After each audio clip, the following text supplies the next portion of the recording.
In the late 18th century, royal architect Claude Nicolas Ledoux proposed his saltworks design to King Louis XV.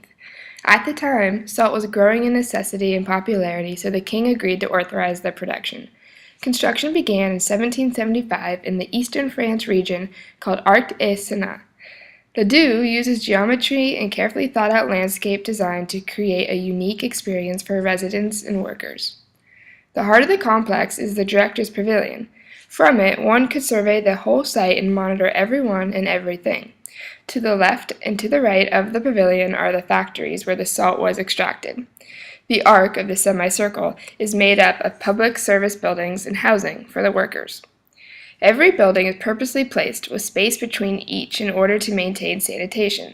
Ledoux was the first architect to construct an industrial building at the same standard and level of beauty and complexity as a religious temple.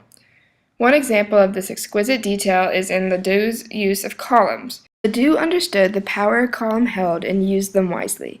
He placed columns on buildings he wished to assign hierarchy to. In order to highlight the importance of the director's pavilion, he gave the entrance building simple yet elegant columns. He didn't want that building to distract the visitor from the building behind it, the almighty director's pavilion. The pavilion had custom columns that had never been used before, symbolizing his desire to establish new order. Although the meaning behind the alternating circles and squares are debated, many do believe that the circles represent nature while the squares symbolize the human footprint. Ledoux's original plan was to line the entire perimeter of the pavilion with these atypical columns, but due to a tight budget, he only put 6. Ledoux also wanted to build a whole city on this circular plot, but due to a budget and the unfortunate timing of construction, the 1789 revolution, Ledoux's plans ended after the completion of the semicircle.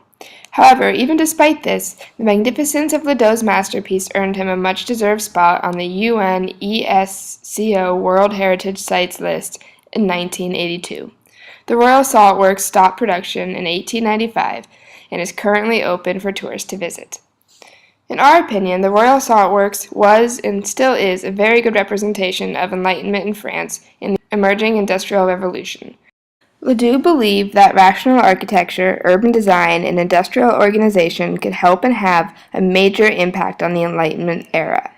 We also particularly appreciate Ledoux's use of symbolism and how he carefully thought out every detail of his design. Ledoux was a visionary, and with his saltworks design, he made an impact and shook the bag for what was currently the mold for production at the time.